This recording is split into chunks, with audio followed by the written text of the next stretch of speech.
People are joining us from all over the world. Happy New Year. This is Toyin Umesiri, and I'd like to welcome you to my Tuesday Live with Toyin. And today I have a very special guest for you. Let me bring him on. Hi, John.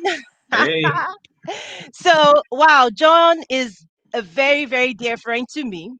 I'm going to officially introduce him in a moment, but he's the best. When it comes to African affairs in DC. John he's a veteran. He's been out there. But let me officially introduce him. Oh, I'm so excited today for our conversation. So John Rosenberg, is the founder of the Rosslyn Group. It's a lobbyist firm out of DC, Washington, DC, here in the US. He's a prominent leader when it comes to African affairs in Washington, DC. He has been an architect, an important architect across broad spectrum of issues concerning the African continent, including politics, security, development, and trade. And I always joke with John. I say, "Oh my gosh, I know you've served in the Pentagon. I really don't know what you used to do there." And I really mean it. Yeah. John has been, he's one of those people when it comes to, when there are elections, he's one of those people that, go in there to monitor elections. So I'm just so excited. I feel honored. And so thank you so much, John, for joining us. Say hello to the, people joining us. it's always good to be here. Yeah, and it was earlier this month I was in Miami. Well, I was actually there twice this month, but I was listening to one of your programs when I was walking around. It was most enjoyable. Yeah. Oh, thank you. Oh, and I said I had a surprise for you before we started. So for those who may not have joined us back in August, so John was one of our honorable guest speakers for the Trade with Africa Business Summit that we held virtually in August. And he made some predictions. That was back in August, and I have a clip. So let me set the stage. So we had these amazing speakers from all over the world, but John was so nice to me. You were traveling, I believe, to North Carolina. In order for you to join the call, you actually parked your car, you found a nice spot, and you joined us virtually, right? So And I'm I going put to on play a suit and clip. tie for you. Yes, thank you so much. So I'm going to play a clip right now, and we're going to come back and talk about that clip, okay? I was happy to see the judge somewhat dressed up here as well. I went out of my way. I'm supposed to be this influential lobbyist. I didn't want to be wearing Bob Marley t-shirt and shorts in presentation, so I put on my Washington D.C. suit just for you guys. Thank you. And I'll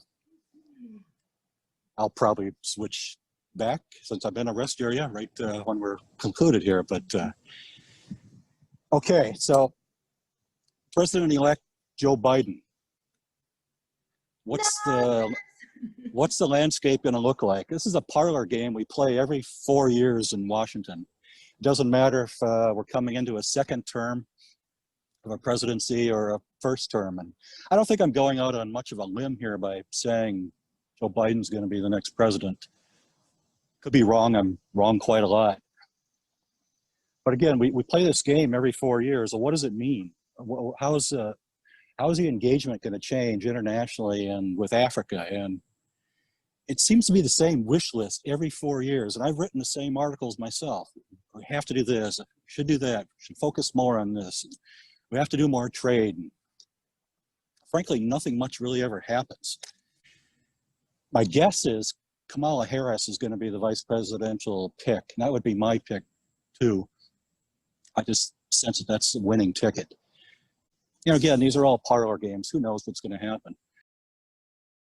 John, you were right. Spot on. Spot on both your predictions. Sometimes So I'm right.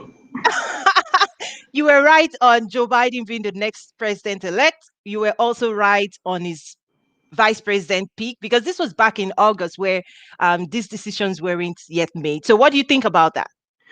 It was, again, I'm not surprised that the ticket won, but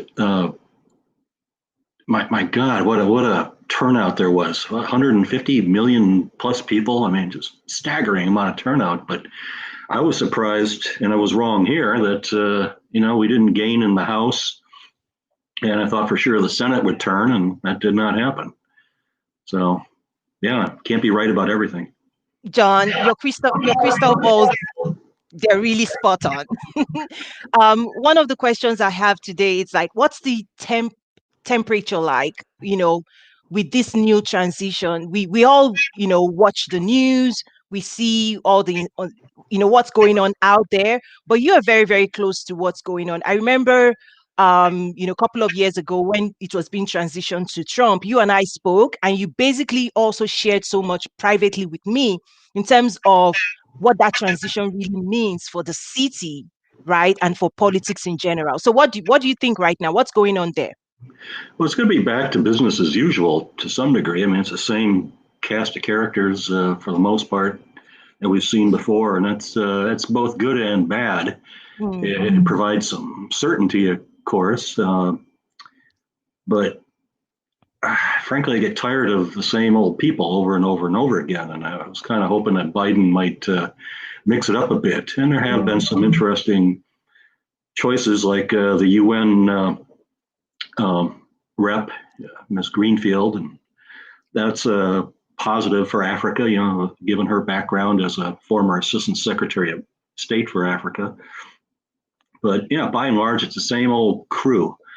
And things are still developing. I mean, the 117th Congress just kicked off Sunday. Pelosi got reelected. Too bad we couldn't have had some changes there. We just need some new blood, but younger people, I think, too. But yeah, by and large, it's a strange time. I mean, we should be in full transition gear, right? Instead, we're going on with this mess with the games that Trump is playing, and it's hurting the national security of this country too. By they're not transitioning properly in the State Department and the Defense Department, and so yeah, it's. Hopefully, once we're beyond January 20th, things will go back to some kind of normalcy. Yes, and what changed the last 3-4 years, right? What changed? Because you remember, I think the entire city changed. I think the entire city changed, and people were flustered. Is that true? The what has changed?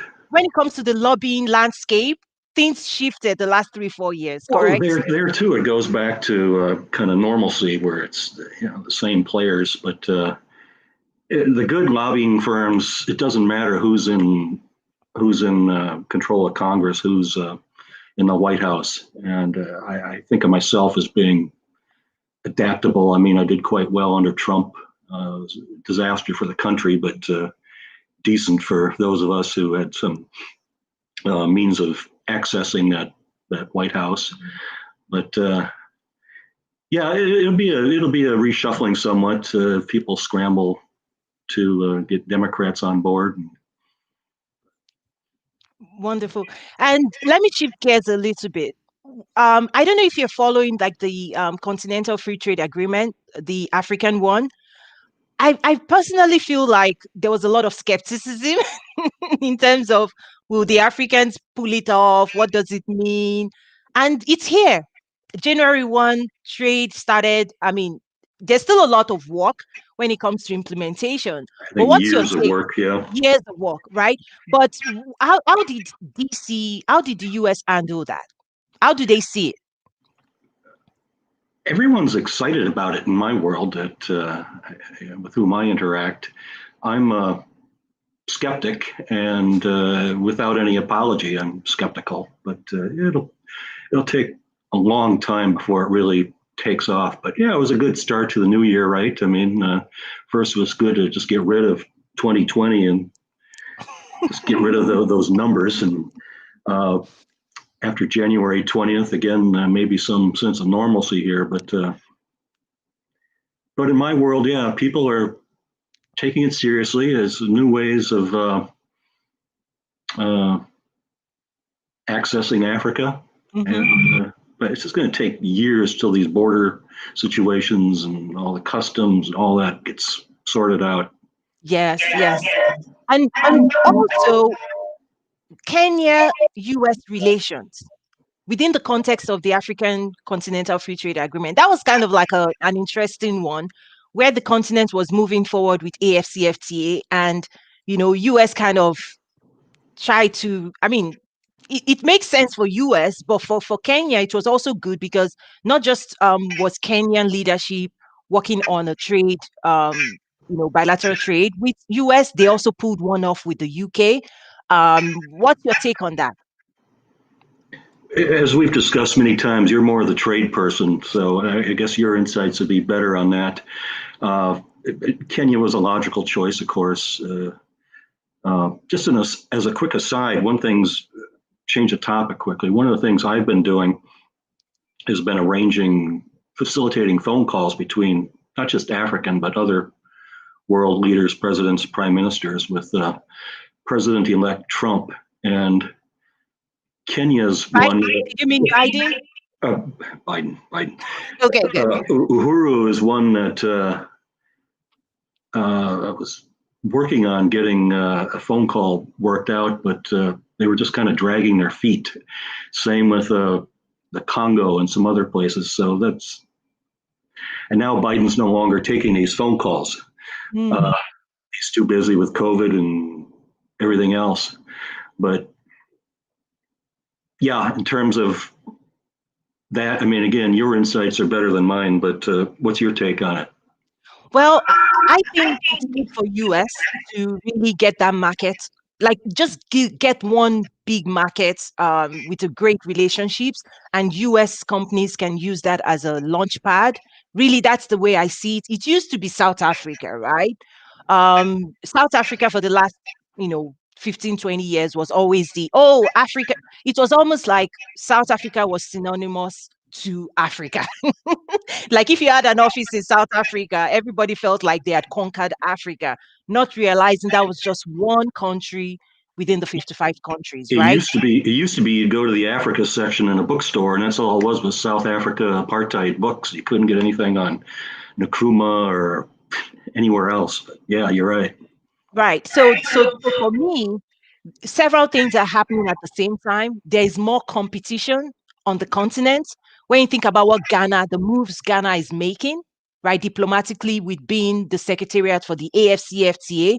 So now Ghana is the player when it comes to African relations in terms of under the Continental Free Trade Agreement, because that's where the secretariat is, right? That was a huge move. Think about what Rwanda is doing, not just as a small country, but it has to do with leadership, right? Paul Kagame and what he has done, in terms of just solidifying. Personally, what I've heard about the vision for Rwanda is they want to be the Singapore of Africa. So I see a lot of leadership, positioning, strategic play on the continent. You think about Morocco being a launch pad into Europe. You remember back in August, we had the managing director for the American Morocco Chamber out of Morocco share with us that, and I've seen that on the news the last couple of weeks with what US. There's a lot of investment going into Morocco out of Prosper Africa as well. So you see all those strategic play. So one of the things I try to say is, um, in the past, people would have a US South Africa engagement. Now you need to start looking at the continent holistically and not just country by country. That's my take. Morocco is kind of an interesting entry point for the continent. It's really the North Africa, Middle East, but even Mexico a few years back opened up their first commercial office on the African continent. They went to Morocco. Yes, and And one thing new that I came to know back in August was the fact that they don't have, like they're not blessed like the natural resources like Nigeria with oil, but they have the largest solar farm in the world in Morocco. So they're not doing bad. And it's a manufacturing hub as well. I'm also That just went online, right? Yes, yes. And also Mauritius, I've been in touch with Mauritius. They're really pushing really hard on their manufacturing. They are actually one of the top exporter into South Africa. So there's just so many amazing things I'm seeing going on that gets me excited. And what I would say is I don't think it's going to be business as usual anymore. Because when you think about COVID as well, COVID has disrupted the continent when it comes to commodity prices, and everybody's like, okay, value addition. We can't keep doing what we used to do before. So it's kind of like game on. I don't know. It's interesting to watch what's going on. Mauritius, you mentioned, it's a place that's always been intriguing to me. I have yet to ever travel there, but they've really been hit hard of late.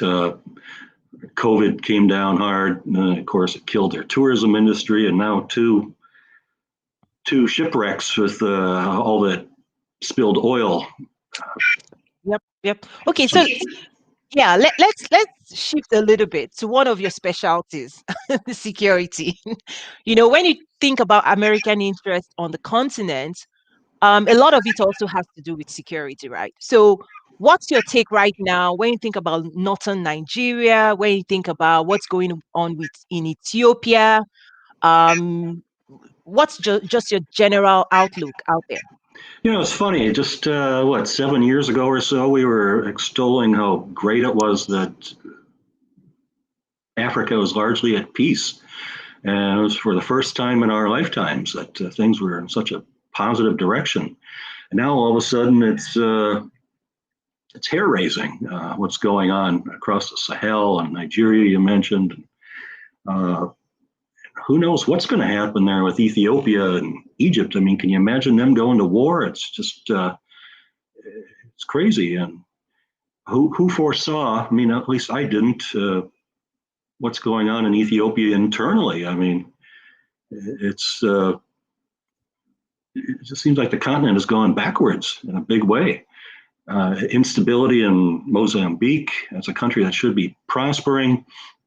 And that's still, unfortunately, going to remain, I think, the United States' primary focus is security. And that's something the Africans have been complaining about for years, is that that's the only lens through which Yeah. the U.S. sees them, and it needs to be more about trade and the like. But yeah, it's unfortunate, and it's almost a throwback to the Cold War too, with all these proxy armies like in Libya and all these other players from the UAE to China to Russia playing their games in Africa without any restraint.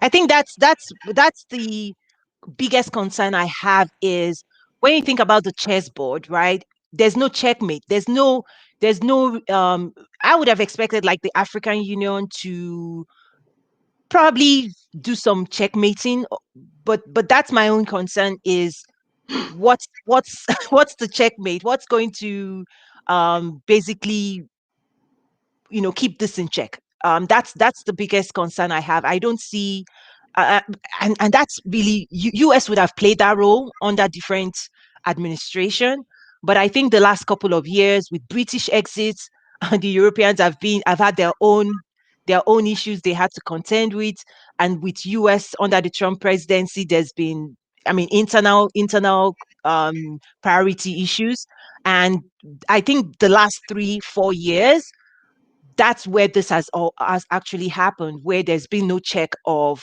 what's going on, and that's one of my concerns. And even under the AFCFTA, one of the things I say is, when you look at what happened a couple of months ago or a year ago, I think, with xenophobia attacks in South Africa, part of what I would love to see as part of the AFCFTA is who's going to be held accountable.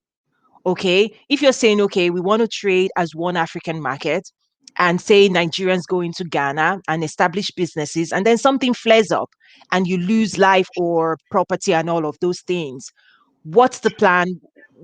How do you come up with restitution and all of those things? Those are some of the things I see that has to be buttoned up in the future. Maybe not now, but And here's where I like to see the Africans stepping forward and doing these things on their own rather than going to, The Hague and having these outside interferences. operators. Yeah, it's quite encouraging. African institutions are quite strong in many cases to handle a lot of these issues. Yes. Well, in the past, Nigeria Nigeria has played a huge, huge role over the years. Not now, but in the past, when it comes to stability and all of those things, and sending troops in and all of that. But in the recent years, Nigeria, even with what's happening in the northern part of Nigeria, they've not played that heavy big brother role that they used to play. So that's something to watch. That's something I'm watching as well. Chad is another place I always watch carefully because they have one of the most capable of militaries on the continent, actually. And just the instability in that region is just every day. I'm sure you get your African news feed. Many of the listeners here probably do too, just like I do. And it's just every day it's 53 killed in Niger. It's, 70 people killed in Central African Republic and Chad and just northern Nigeria. It's just on and on and on. It just it's not a tinderbox. It's already on fire.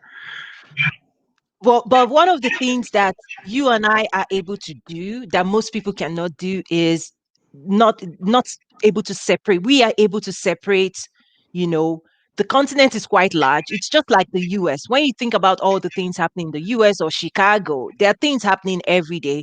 But how do you separate all of those, all of the negative news, and also it's almost like a polarity.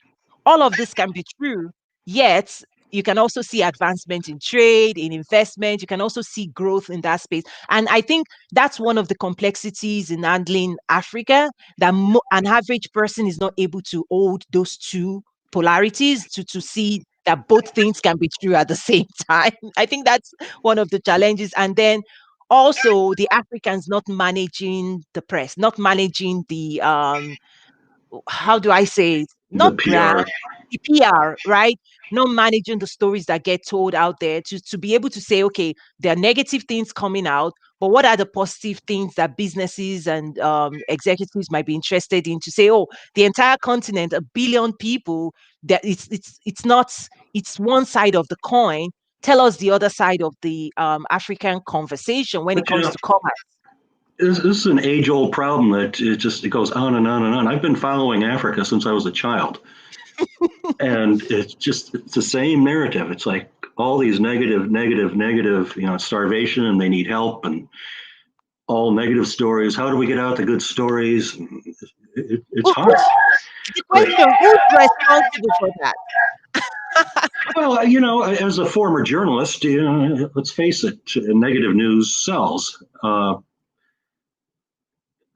It's probably the Africans' fault too, like I said, like you said, to some degree, and not being able to manage their own narrative. And it's a little distracting here, but it's so helpful to look at the comments. Oh, you see the comments? We're going to get to it. Someone made a really great point here. Nigerian diaspora needs to come to the fore under a Biden presidency, given the huge success of Nigerians in the United States. I mean, right on point. 100% right on point. The Nigerians have the Nigerian community here in the United States is one of the most successful, highly educated, high home ownership rates, very active in civil life, and maybe it's up to the diaspora communities to set the record straight somewhat on the issues that are going on in the continent. It is the challenge. Everything you said is true. Plus, personally, what I found is they're not as engaged in community engagement, politics, all of that. That's the challenge. In terms of the economic power, individually, Nigerian diaspora, they are very powerful individually, but as a collective group, they're not carrying their weight, they're not coming together, they're not mobilizing their resources. And when you think about even investment back to Nigeria, do you know that remittances from the diaspora actually is much more than the budget itself? So they do, as a collective group, they're extremely powerful. Part of the challenges, and last week, one of my speakers, we did talk about this in terms of community engagement, pulling together as a force. Think about, I think it's okay for us to talk about your role when it comes to Biden and supporting the transition team. Do you want to talk about that? Uh, Maybe you don't. I was thinking a lot during what you were just saying there, but Yes, yes. I was thinking too how your perspective on the Nigerian diaspora was different from mine. But I guess I'm in my own little world here, where Both, both, I'm dealing with both. Nigerians who are very active politically, and uh, Ah, that's interesting. So, okay. So, what I'm seeing here is within the DC, the Nigerians may be more active, but for my lens in terms of trade, commerce, community engagement outside of DC, I'm not seeing that level of engagement. Could that be the situation? yeah, you're in Chicago and seeing America outside the Beltway, and I got onto the Biden campaign at the very end, Africa Working Group, and one of the last events that was held during the campaign was a fundraiser with the African diaspora across the United States. It was a good fundraiser, did well, but the Nigerians, of course, were instrumental in that. So I just kind of see it in a different light. And Yes, it's both true. We are powerful. I know our capacity is massive, and that's why I think for me, I want to see more. Right? I want to see more as a political force, as an economic force in America, for example. That's what I would want to see. oh, So, yeah.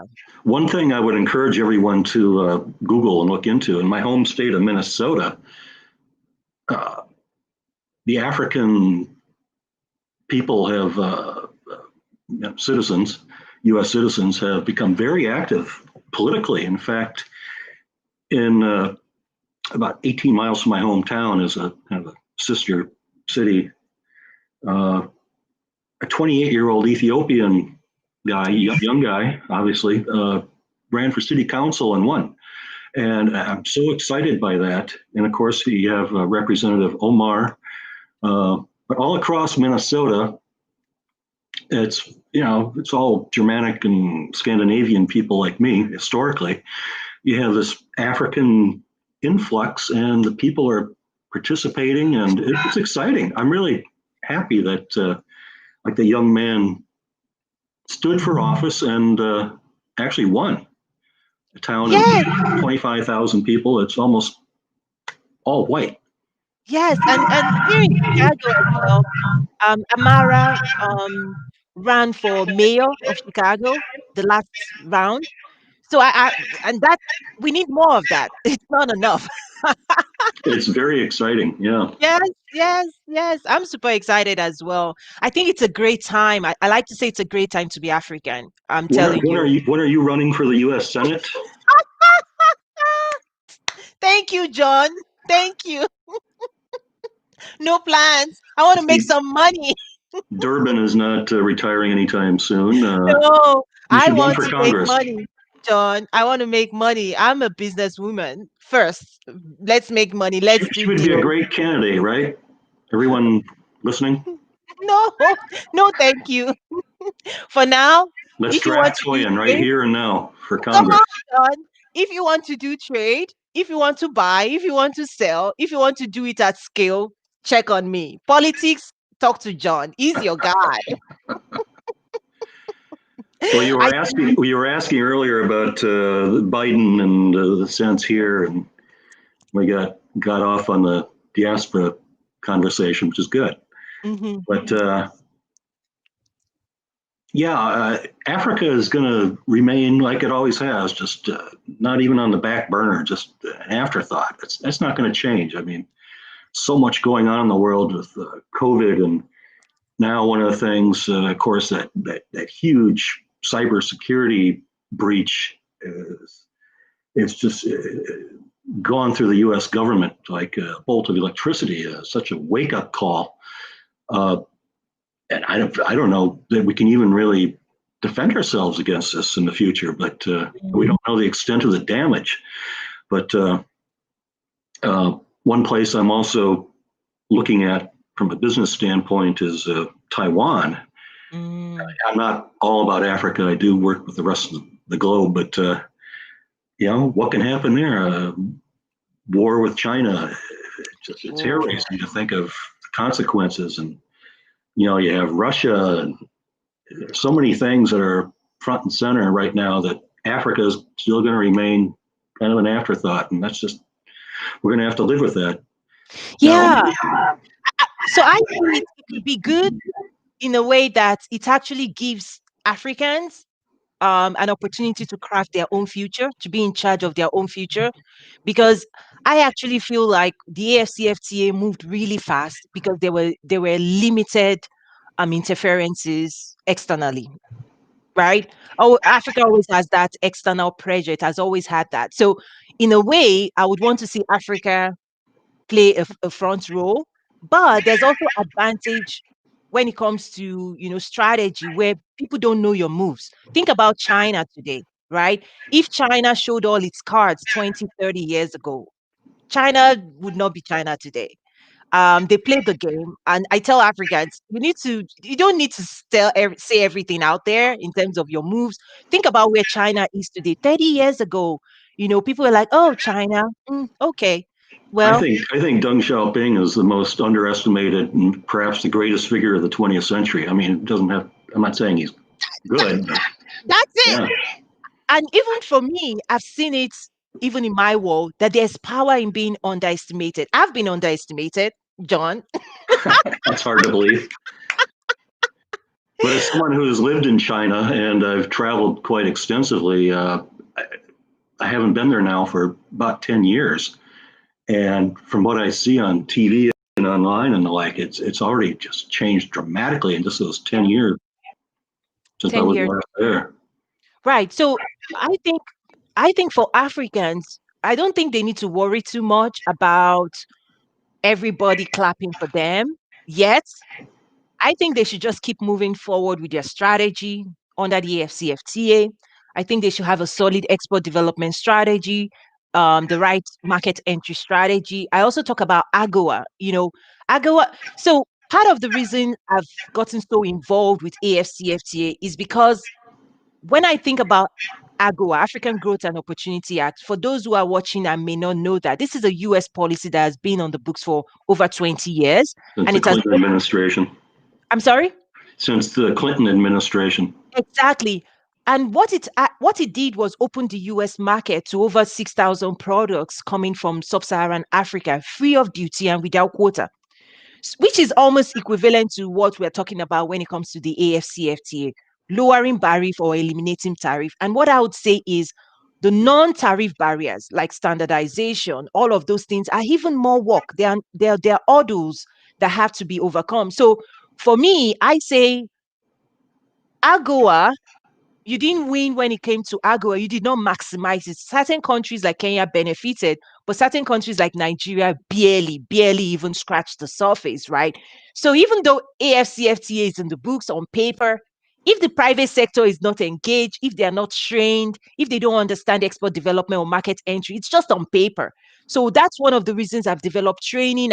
You've probably seen all of the interesting things like business coaching, export development. It's because I've seen what AGOA, the opportunity under AGOA was never maximized because we missed all of that training, And, capacity development. and then you have spoken of this at great length on many occasions. It's just people don't know about it, nor do they know about the mechanisms that are in place within the U.S. government to assist trade and encourage trade and support trade.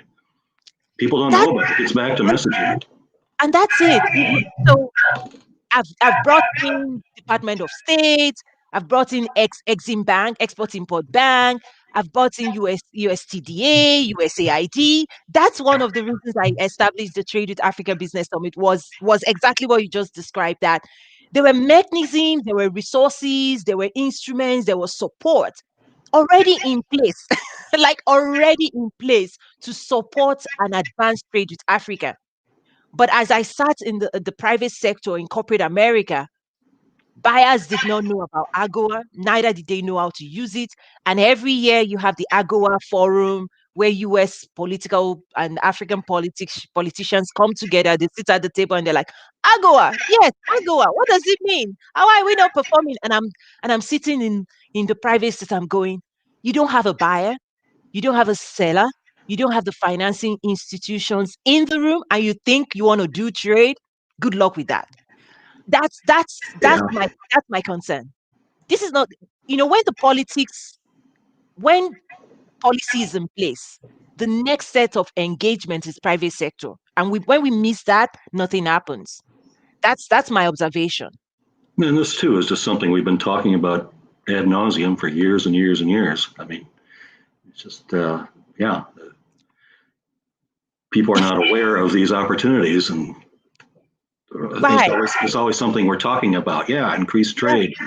Yes. Others And, are beating the pants off the United States and Africa. I mean, it's crazy. Turkey's almost caught up with us in terms of trade with Africa. I mean, it's astonishing how that's one country I've been watching quite carefully past number of years. Just they're mopping up. I mean, and Erdogan himself and the foreign minister, they're always going to Africa on these missions, visiting 3, 4, 5 countries at a time and signing deals, bringing along their construction companies. And, you just don't see that from the United States. I mean, I wouldn't expect Trump and Obama or anyone to be like constantly going to Africa. It's just, but still, we're not doing that. And other countries are. yeah, you remember a long time ago, was it you that also talked about people moving to London to get closer to Africa? Like businesses that wanted to trade with Africa, they were finding that they needed to move their offices. They had to open an office in London I just would to go to get, Dubai, but yeah. yeah, Dubai, London. Yeah. The And now US has, Turkey's starting to usurp Dubai in terms of banking and the like. It's starting to become a big center. So maybe wow. go to Turkey if you want to work with Wow. Africa. I don't know. Wow. So let's see. There's been a lot of comments. Let's try and pull in some. Wow. Thank you, I everyone. like I like the one about Ezekwe. Okay, which one? I usually go down. I like Um, historical. Okay, yeah. Adetunji said Dr. Namdi Zikwe arrived in US in 1925 and attended Lincoln University, and so did Kwame Nkrumah. How come the Lincoln University has not produced more harmonization? Harvard seems to be taking the lead. I thought Nkrumah went to Princeton or Harvard, but must be wrong. Yeah. Back in October, when I had the World Bank chief economist on Africa, the AFCFTA roundtable, part of his opening speech was about Nkrumah and the former president of Ghana and their vision for, developing intra-African trade. So that's interesting in terms of, the big thinkers. I think we need more big thinkers when it comes to like visionaries. We need more visionaries like that. Here's a good one. Okay. What does John think about African ambassadors who are in Western capitals? And, there's a saying here, where, what are we up to? 30, 50, 54 nations of Africa now with the South Sudan, right? You have 54 ambassadors here, and they're all on vacation. That's the saying here about African ambassadors. It's not 100% true. I mean, there are some who are very dynamic and do a lot of work and are out there, but a lot of them hold up in their embassy, sitting in their residence, going to party. I like parties, but back when we had parties, but yeah, most of them are just not visible, doing nothing. Well, uh, I have my hmm. You know them more because that's why I stay away from. And other people. You always tell me, come to DC. DC is where everything is. I'm like, mm-mm.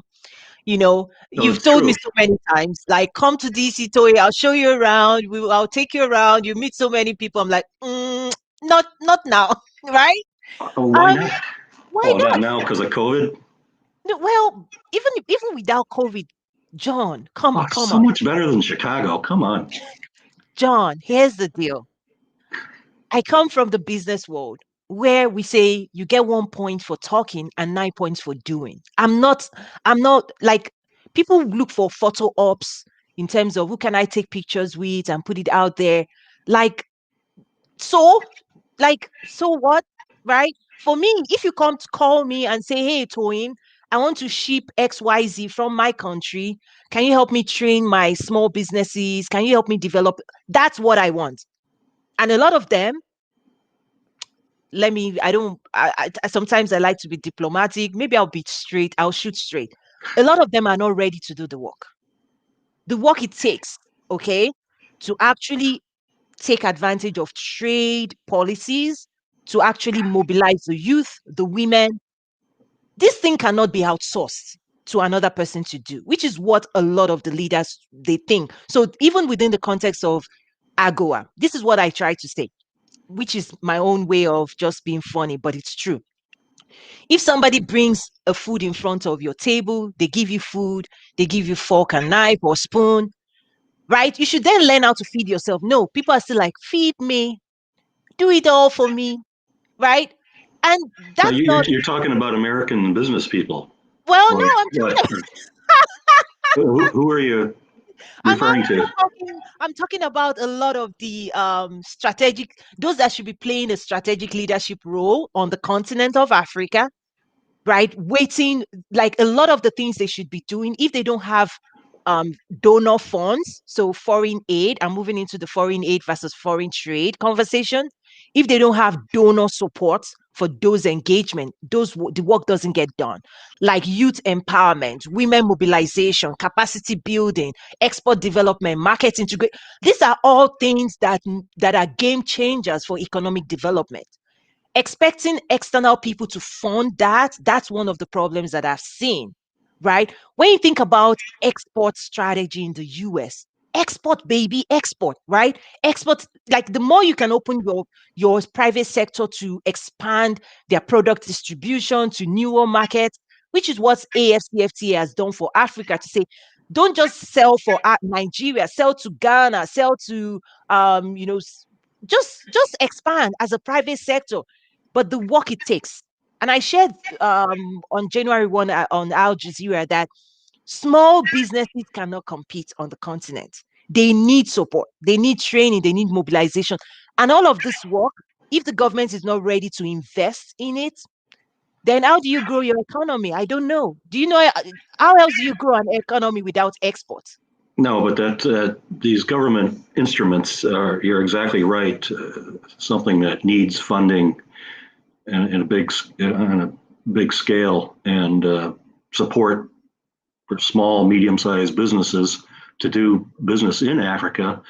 Uh, yeah, they need a lot of help in that, but yeah, people don't know about it, and you get back to that same old question. But yeah, the Republicans want to cut a lot of these instruments too, and it's just ludicrous. It's just Those, terrifying. yeah, those are the things that I would want to see. So if you were to say, John, if John, you were to reach out to me and say, hey, let's lobby and let's move more funds. I'm here. Like under Biden, just call on me. I'll come. I'll show up. I'll say my piece, and then I'll walk away. But the old Washington D.C. smooshing and all that, which is fine, but It's excellent. that's your world, John. That's how you grease the diplomacy is through backslapping and drinks and So I need to do more of getting to that. Is know that what you're people. saying, And John? well, without understanding the political landscape and the security landscape, all this talk of trade is like pointless. I mean, I get it. So let's do this. When COVID is over, maybe I'll make a trip and then we'll do some rounds and you show me around. There's nowhere else in the U.S. I would really want to live. I mean, San Francisco is nice, but what would I do there? It's not a foreign policy, national security hub. New York would be okay, but it's the best place to live in the United States. Um, No doubt. let me ask Let's you. see more Let me ask you a questions. question now, if I could. Oh yes, you want to ask me a question? Someone here is talking about the currencies in Africa. And it's a good question about how can they harmonize trade with 33 different currencies. But what's your take on Bitcoin in Africa? That's really entered my radar of late, and I don't know enough about it. And I'm wondering if you or any of the listeners have any insights. I actually know a few people that are leading. It's operational. Let me give you an example. Okay, this is real deal. Um, Remember last year when Nigeria had this NSAS crisis, the youth uprising, right? That was in the news. A lot of the banks were clamped down in terms of funding the protesters. Well, the youth had to turn to Bitcoin. Really? They were transferring funds in the virtual world that the banks, the central bank could not trace.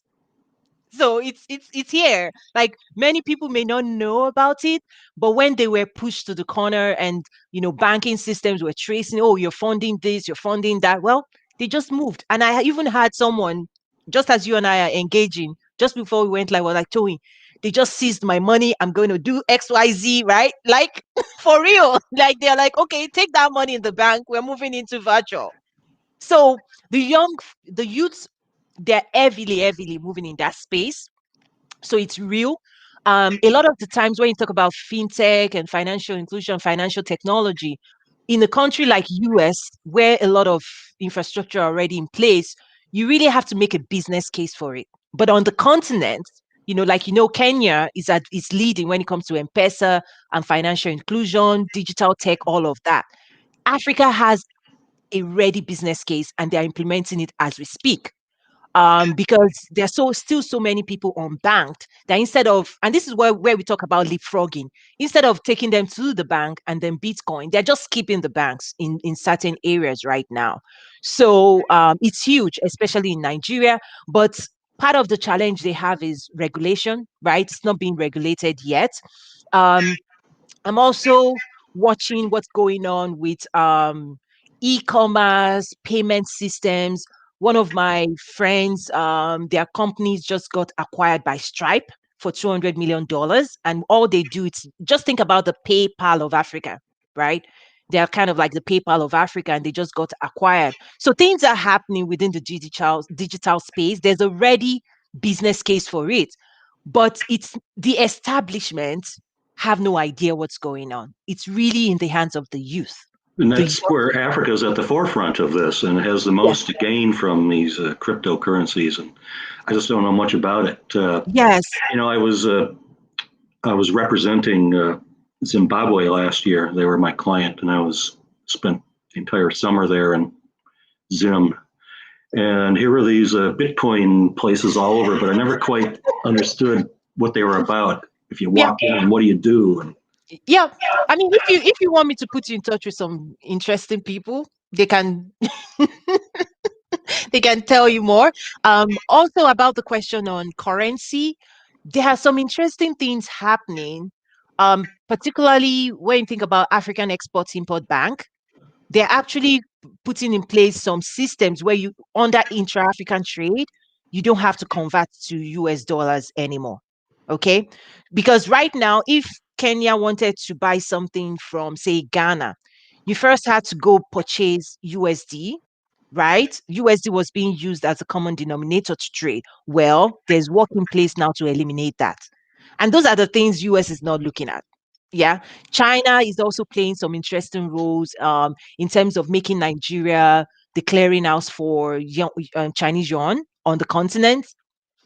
So things are happening, maybe not on the news, but within the financial space, people already recognize that to grow intra-African trade, look at the currency exchange rate for Nigeria right now. If you want to buy the dollar, it's unreal, right? So they're trying to find a way where they don't want to pass through the USD anymore. Now, Francophone Africa with China, France relations, they're also scratching their head and trying to figure out how to bypass France, because today they're married to France with their financial systems. Things are happening. People are thinking about this. Also under the AFCFTA, there's some interesting things embedded inside the AFCFTA that foreigners will be forced. What should I say? Not forced, but you will have to work with an African to benefit from AFCFTA. Also, I'm coming up with some things people don't know. Also, intra-African trade, by definition, is also inclusive of diaspora. So trade between any diaspora anywhere in the world with the continent is considered intra-African trade. So, for example, as I am here, anything I do with the continent, with the African Export-Import Bank, it's termed intra-African trade, even though I'm not in Africa. But as an African descendant, I'm able to participate and benefit in Africa. So there are some nuances and some interesting things. Once you start reading the letter of the law, I'm telling you, it's excited. It's very exciting to be an African. The African diaspora is considered the fifth region within the African Union. So not only first generation, second generation, but actually African Americans. So, for example, people that may not have been to the continent before, they are being included. Like they can benefit. And when you think about what Ghana is doing with the year of the Oh, return, I know Ghana has been repatriating, if you will, some. It's not that many, only but about 100, I believe. But African Americans have gone back to the continent to live, and they've highlighted that. You know. it's going to grow. I think they are leading on that topic. But once we can make an argument for the economic power, for example, of the African American, and when the leadership of other African countries really understand what that means and how it translates to economic development, you're going to see more of it. Like Rwanda, come. Yeah, we'll give you visa. Is that what you want? Come, buy houses. So I see all of these things translating to economic development down the line. We're still, when you think about innovation curve, like this is what keeps me excited. I'm very aware of the innovation curve, where any new concept goes through the cycle of, you think about iPhone or Amazon. When you're really at the first 5 years of anything, there's a lot of skepticism. It's not been proven, it hasn't been normalized, and Africa is really at that stage where only people like us, where that you call the early adopters, the fanatics, Yeah. those are we are the ones that can see the future. And I think I'm trained for that, because 5 years ago, the systems that we helped support and build, and I was a part of 5 years ago, for example, at Walmart, it's only now, 5 years after, that it's now gone mainstream. Okay. So when you think about online groceries, but we started designing it 5 years ago and just in time. I You think about, remember. you remember. Yeah. So I'm trained for that, to see the future. And sometimes you have to build just in time, right? If you're too late, you won't make it. Look at Zoom, right? You have to invest in solutions looking at the future of the world. And those were the things I remember 5 years ago, we used to talk about 2020, not within the context of COVID, because we didn't really know about COVID, but we talked about it within the context of Generation Z. Generation Z, they were the digital natives, those who grew up with the only world they knew is Facebook, Twitter, Instagram, Google, like that. Those were their world. They don't know any other world outside of the reality of social media, right? And 5 years ago, we were already saying, hey, for our business, for our work to be relevant to that group, you need to shift digital. Well, COVID came and served as the catalyst to speed it up. So you think about a lot of technology adoption. You see that too in Nigeria with the End SARS movement. In the old world, people could clamp down on newspapers, clamp down on TV stations, and put out the propaganda they want. Well, guess what? The receipts, people, everybody with a cell phone was a reporter. And that's the world we're going into now. So I'm super excited. In one of my classes, I teach how digital disruption is going to affect Africa, how African leaders can present. I now train policymakers as well in terms of what they need to do to position for the future, because even politics in Africa has been disrupted. Trust me, before, you had to travel in to Africa to make meetings happen, correct? It's still preferred. You see, still preferred, but sorry, John, it's Zoom. No, you're not going to conclude a lobbying contract via Zoom with the Digital African government. signature, You have to go there. digital signature, phone call, secured Yeah, line. I want to travel. I want to travel too, but it's not happening. Have you taken the COVID flu shot? I'm joking. I'm trying to be funny now. I was supposed to have been back in Africa, at a country I will not name, uh, in March, and Mm. couldn't go.